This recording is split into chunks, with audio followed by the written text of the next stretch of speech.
And then it's my great pleasure to hand over to Daria and Ivan for the next session, Climate Cards for Humanity. Over to you. Amazing, Kai. Thank you. It's a very pleasure to present this after a lunch hour. So hope we are going to make it super interactive and fun for you. So good news, you're not going to be sitting for an hour, but you're actually going to be joining the tables and standing next to them. But that's in a second. So first, I want to start with a short introduction, and then we're going to play a game. So as Kai already presented, my name is Daria, and I'm actually a XAMK alumni, so I've studied environmental engineering here, and now I'm working for XAMK, but I'm also a climate change communicator, science communicator on social media. And as much as I love, talking to strangers on the internet about, debating on climate science, I love this more because, when people come for a specific workshop, they're more engaged rather than, those people who just pass the nasty comments. I had actually the video yesterday, which hit almost 200,000 views right now, and oh man, you should have seen the comments there. So Ivan, if you could also introduce yourself, and then we'll roll with this. Good afternoon, everybody. My name is Ivan Zvetkin, and nice to see you all with us on the Climate Fresk. I came from Lappeenranta this morning. I'm a life cycle services manager at Stora Enso. So my key tasks are to calculate the carbon footprints and all environmental impacts of different products, and then help our sales and the production to reduce the impacts, and furthermore then to win the markets and replace fossil-based materials. I have a PhD in sustainability science from INGENIUM University, which is based there in Lappeenranta. I've done my PhD on waste management technologies and their environmental impacts. And then right after I went also to work for a year in the Technical Research Center of Finland, where I got to know lots of LC experts that we keep on working together in different projects with different companies on the market. And we got to meet with Daria at a friend's party. Yeah, exchange a couple of words, and then figured out that we've both played Climate Fresk independently, and then we decided to, let's try to see how it goes in a joint event and the workshop. So this is actually a very fun interactive activity, so I hope you get to experience it fully. So a little bit of the ground rules for today. We listen attentively to each other, we speak with intention, we show kindness, trust yourself and this experiment setting, and also respect the framework of the game. So just a couple of words. I'm not going to bore you with the climate change side. And at the end of this session, we're going to focus on the pedagogical and what was happening in the dynamics of the groups. But a couple of words that, as you know, climate change is a very hot topic and hard topic to talk about. So it's a very complex, it's very abstract, it's divides people into camps depending on their even political views. However, it's very also emotional. It can cause eco-anxiety, but it's also very urgent, unfortunately. We have to act on it. So the project, this project Climate Fresk began in France. Originally, the idea came up to Cedric Rinberg when he was giving lectures, and he was presenting a very complex subject as climate science to students, and he was presenting different graphs.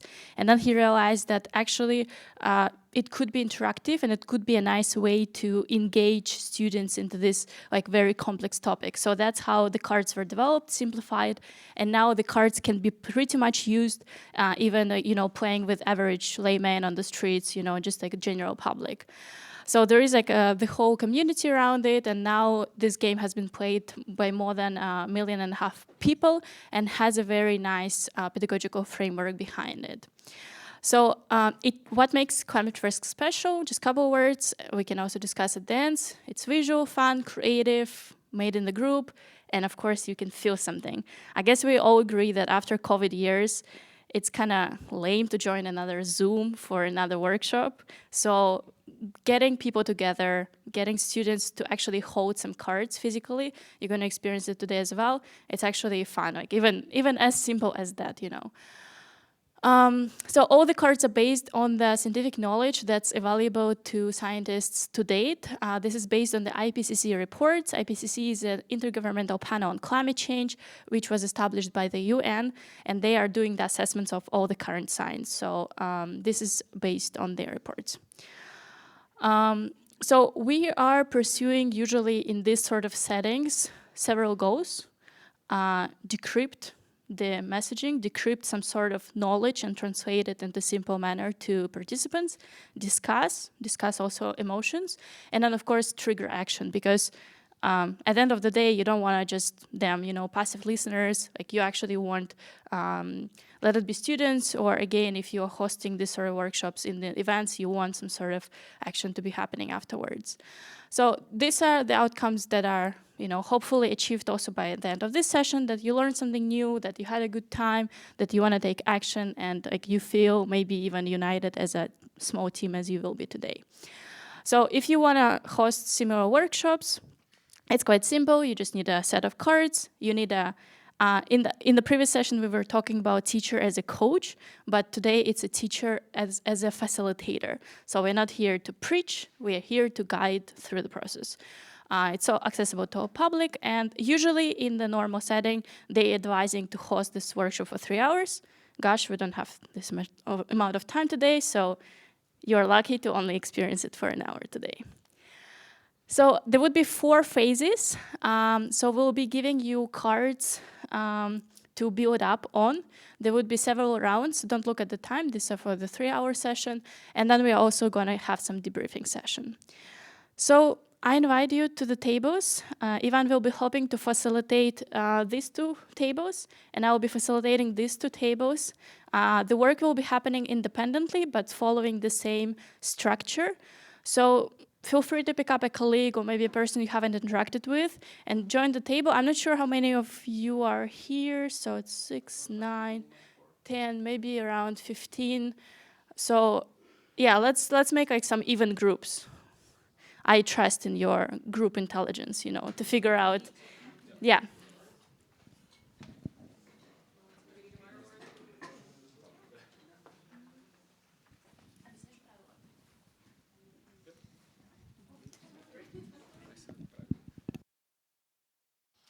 So what we're about to do now, when everybody will reach to their tables.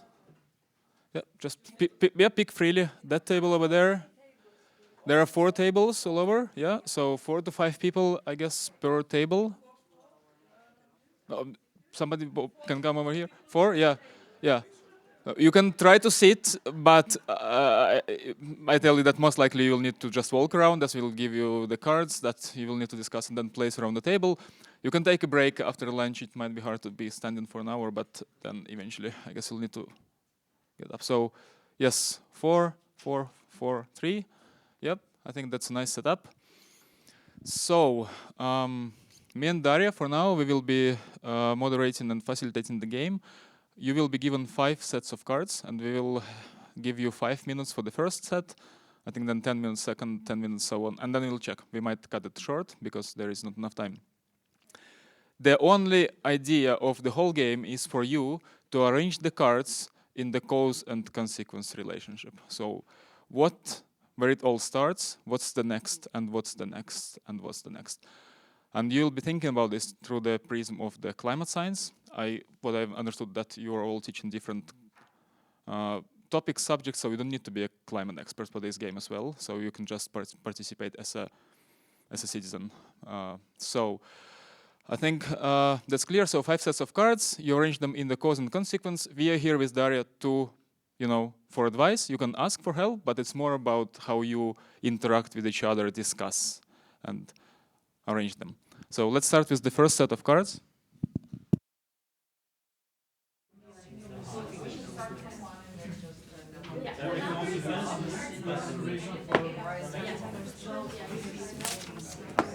So sea level rise.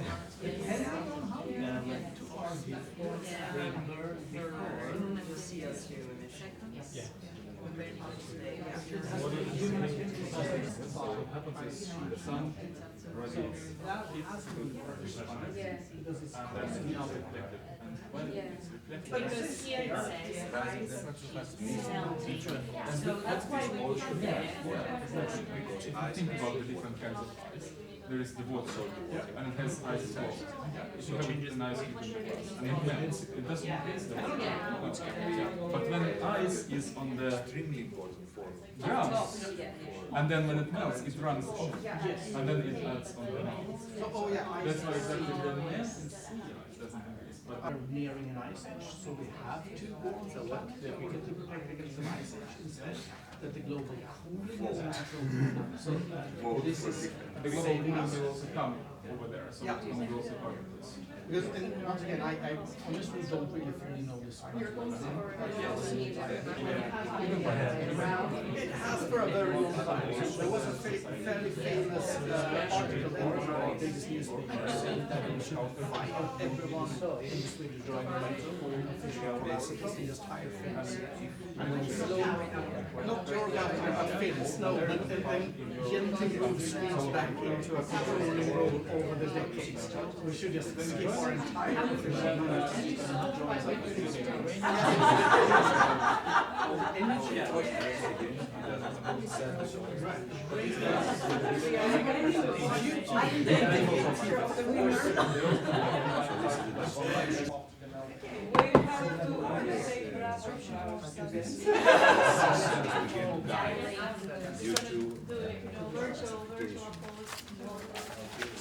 Now this is what I will definitely want.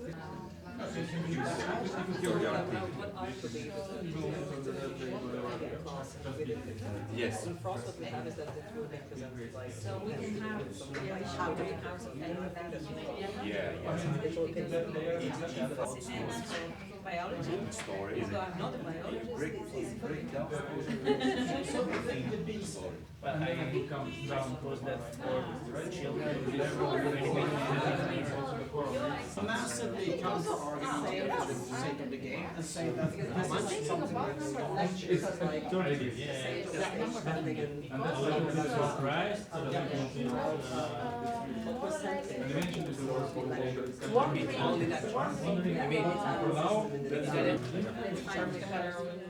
All right, 1, 2, 1, 2. Let's slowly get back into like bigger groups. You were now working separately. And can we start by just saying thanks to each other and for the great work you've done, guys? So just give yourself a round of applause. You've been really doing a great job.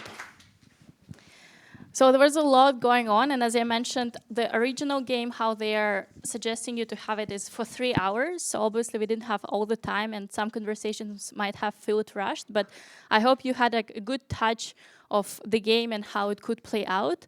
And again, like why I, for example, decided to choose this specific game for the workshop is because I can bring you like both views, like as a student and then later as a communicator. When I was studying myself climate science, I was studying in Norway climatology, and I remember the lesson that impacted like the following 6 years for me, because the teacher decided not to have like slides and all of that, but they decided to have a simulation. So they were sending us before like our roles, and my role was like to represent the developing country. And I come into the classroom, and all students are there, and then like I pass through the tables with some fruits and champagne, which is the developed countries. I'm like, okay, well, some activists are like there, like behind the desks, with their like advocacy posters and everything. I'm like, oh, okay, like these guys I can relate to, but like today I'm a developing country representative. I keep walking and keep walking and keep walking, and we end up sitting for 3 hours on the floor. Without food, of course. And even like that small thing really put into perspective the inequality in the conversation on climate change between the countries, between the, all of the politics and geopolitics.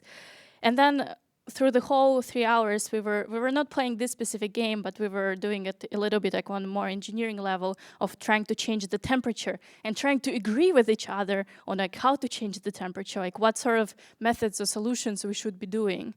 And yeah, it just left a mark like way more pronounced than any of the slides that they could have shown me at the beginning of my career. So I hope you loved the interaction, and different groups had different dynamics. You could also probably observe like how maybe like the previous experience, previous backgrounds also like dictates the pace of how people move in the groups. Just a couple of things maybe to point out. That yeah, the names are beautiful. Maybe like we can have like a short round of like why the names the way they are. Nice, congratulations. So we do have one group that kind of like already finished with finished with the colors. So like later on you can have a look how kind of like the graphs can look like with a little bit more color. How about this group? Like first when I read it, I felt depressed, but then they gave me hope. I didn't give hope. It's on, yeah. This is the deadline. Because, yes, because we have the beginning, the problem, and then we die. It's a very simple narration about climate change, I believe. Now, who was the hopeful one? Because it wasn't me. And I think also towards the deadline, like you might know, the last year was the first that Daria has posted the video about to exceed the 1.5 degrees temperature that everyone was talking about. Now we are there. The deadline is actually, we've reached it. Clock is ticking, and not in the context of women and kids, you know? So, yeah, this group, did you... Thanks, Kai. Yeah, maybe you can forward this to the politicians and the COP summit. It's readily available, not copyrighted. Other than that, I think we went, the only table that went for a vertical approach. Yeah, that's also possible. Yeah. It's also something unique, and we named it Climate Change 101. Great. Because it includes everything. Yeah, I was telling this story that like sometimes like I play it with engineers and then like all I see is the straight lines. You know, like a perfect Fresk. How about you ladies? There is a help written on their graph. Yeah, there's a help there. There's a ship. There's, but I think what we came up with as a group was, it's an awareness changing process, and humans are at the start of it, and humans are at the end of it. Yeah. From I was gonna say we're the cause, and we're also the solution. So it kind of goes full circle. And yeah, we need to turn the ship. We need to turn the ship sooner rather than later. Right. Just for you, if you want to like ever host this sort of workshops later, the next phase after this comes like the creativity, when you beautify your Fresk, when you give it a name, maybe like you draw something, you know, like maybe like those help on the paper. And then the next part comes, which is emotional, because like during these conversations, like you might have different feelings. Like maybe sometimes like you wanted to argue over something, or like you felt desperate when you came to the last round. So this is the phase where you kind of like, as a facilitator, give the space, you know, to decompress and maybe share in the group that like, oh, I feel depressed about this topic, or like that 20 guy like, no, I stay on the tree, like I feel so much like power to actually influence and like change my own life. Or maybe like that fallen guy from 14. Yeah. Wait, where is 5? Oh, chilling guy. So this is the chill guy, yeah. Okay, so yeah, this is the emotional phase. And then of course you might be asking like, where are the solutions? So this is the background for a discussion on solutions. So like for an hour, they are proposing that you would be discussing solutions. in different ways. Like first you can like share different graphs, like how much cities are polluting, how much like, cities are contributing to climate change, how much different industries are influencing. Maybe if you're presenting it like for the company or for university, you're giving that sort of context. And then like in that context, you might be building different solutions, like what individuals might be doing or what the company might be doing. And of course, like we as a society in general, like on the systemic level, like what needs to be addressed in order for this problem to be mitigated. So there were many, as you can see, it's a like very multi-leveled workshop, which touches like different methodology. So before we break for a coffee, I just want to maybe prompt you with like, give me like any of the observations. Like now, like we all like suddenly like put our teacher's hat, not anymore participants, but like what you liked or maybe disliked about like this sort of setting, this sort of workshop. Would you adopt this sort of, workshop in your teaching? Like, is there anything particular about like maybe your subjects that could be taught in this like more interactive manner and influence, students like I was 6 years ago to actually, do this as a job? So. To mention also, apart from the climate fresks, there is also an ocean fresk, biodiversity fresk, and we have a person here who is leading the biodiversity fresks in France. And then there is also a solution fresk and a fresk for kids and an advanced fresk for experts. Just saying that there is a wide range of different tools that you can use for doing the workshops. Yeah, because you have already just like played the game yourself, you can become facilitator for this game, but you have to be like trained to be facilitator. So this is their original website, climatefresk.org. You can find all the information there. And in all the countries that you are coming from, there is a community. Just like, we with Ivan are doing this in Finland and trying to promote awareness in Finland, there are the same people doing it in your countries. So again, this could be a tool that you might even suggest to students to become a facilitator of this, or you might become a facilitator yourself. So yeah, absolutely. Just go on the website and you will find any of the workshops that are hosted in your country, in your city. This is the one that will be hosted by my colleagues in Helsinki soon in Finland. And there are plenty of tools, to facilitate that work. And as I promised to someone to find the kids version, we'll get to it in the coffee break. You can find there on the website. All right, so over to you, just for a couple of brief reflections before we break. Anyone? Was it fun? Did you enjoy it? Did you learn something? Nice. Now share it as a like from the standpoint of the teacher. How did you like the methodology?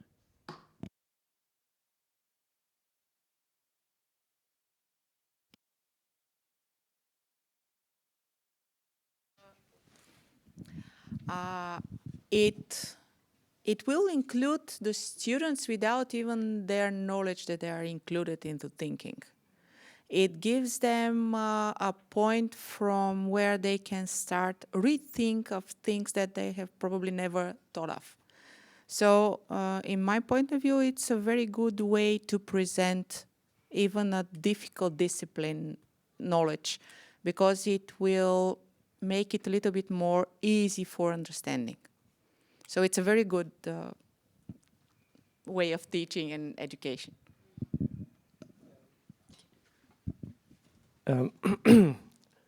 Regarding the adaptation in other fields, I teach computational psychometrics, and we have a lot of applications in health psychology of structural equation models, path models, cascade models.